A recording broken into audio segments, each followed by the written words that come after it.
A top WWE superstar appears to be gone from the company. We're going to talk about that and much more right here on The Ango Show.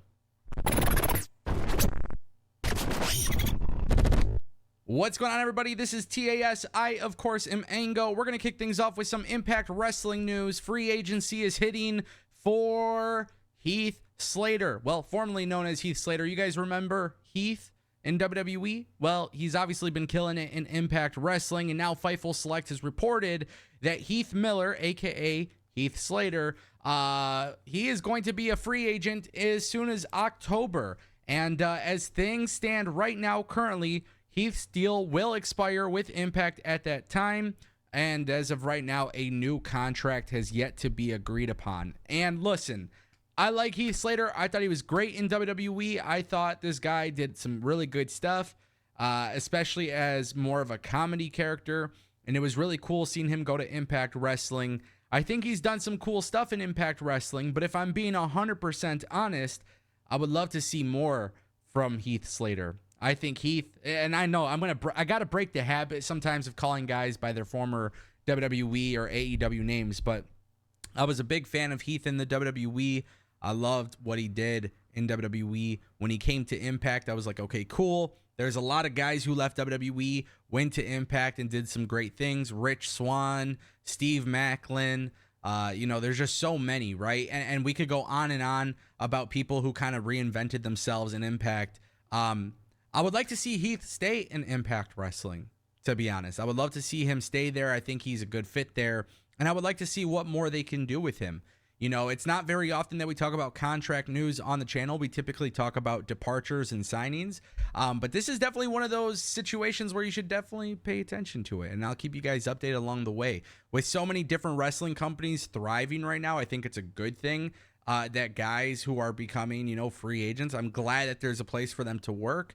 And you kind of got to wonder what might be in the plans there. So I'll keep you guys updated. Heath Slater, Heath Miller. Heath is expected to be a free agent. Of course, there's always a chance that he could extend with Impact. And if he does, I'll keep you guys updated.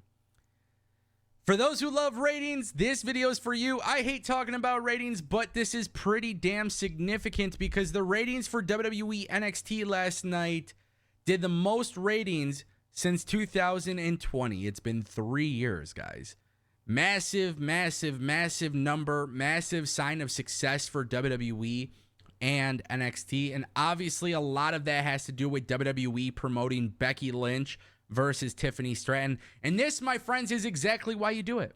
For those who say, why do you put a main roster star in NXT? This is why you do it. They did it with Judgment Day. They do it with Rhea Ripley. They did it once with Dolph Ziggler. Now they're doing it with Becky Lynch. They did it with AJ Styles before, too, so don't forget, there's definitely been some notable names. But the show drew 850,000 live viewers on the USA Network, which is up from 673,000 viewers the week prior. It did a 0.26 rating in the 18 to 49 demographic. Last week, it was 0.18.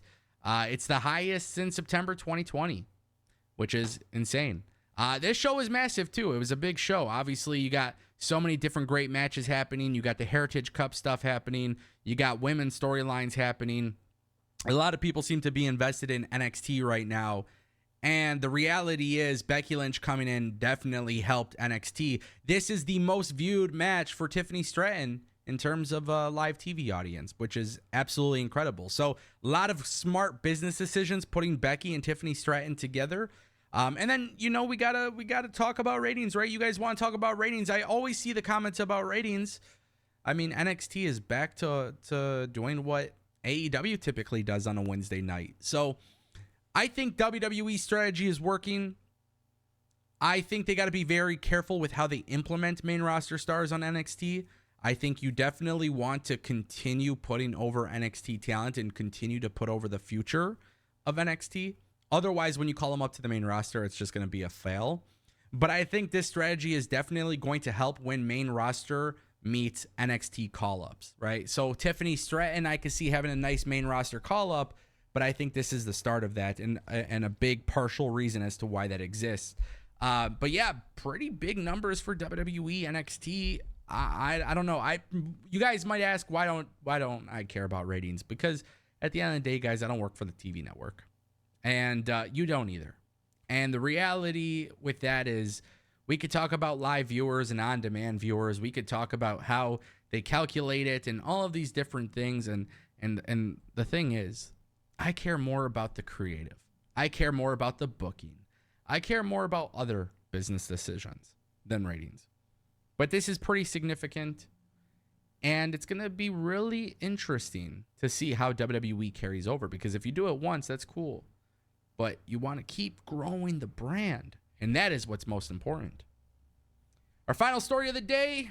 It's unfortunate, but it appears to be true. Edge appears to be gone from WWE's internal roster. According to PW Insider, they have reported that WWE Hall of Famer Edge is no longer listed on WWE's internal talent roster. However, at the same time, too, WWE.com does still have him listed as an active performer. This has happened in the past with other performers, but typically when they're not listed on the internal roster, more times than not, it appears that they're gone from the company. We know that there's been a lot of talk about Edge because we talked a lot about Edge on this channel. And I think the reality is starting to sink in that Edge will go to AEW. If that's you guys, if that's your type of thing, if you're happy about that, good. I think there's nothing wrong with that. If you're not happy about it, I totally understand why. It's going to be really interesting to see the next few months. Obviously, AEW has Arthur Ashe Grand Slam coming up. I could see Edge debuting there. I mean, that would be a possibility. The big thing is for Edge to go to AEW, I don't really have a concern of them doing it right. And that's the most... I don't have a concern of them doing it wrong. I'm sorry. And that's the most important thing. AEW does very good with legends. We can criticize booking and stuff like that all the time, but they don't bring in a 50-year-old wrestler and have him just win the world championship like that every single day. They're squashing people. They don't do that shit. They do a good job with their legends. So I trust the fact that AEW would do good with Edge. But to me, Edge always just kind of seemed like a WWE lifer. And the reality is, we'll see what happens. But if he calls it a career after WWE, obviously he had a beautiful career. If he decides to go to AEW, it shall be very interesting to see what they do. And I do say interesting quite a bit, but the reality of that is I'm actually very intrigued by a lot of the stuff I talk about. If I don't talk about it, I probably am not interested in it. So I am interested to see what they would do with Edge and what type of feuds and what type of stories. And, you know, Christian was asked about it at a media scrum, and he says the only friend he has is himself and Luchasaurus. So he doesn't need friends. So maybe there's even a potential singles match to retire. I don't know. You never know. But it's going to be really cool to see unfold. Let me know what you guys think down below.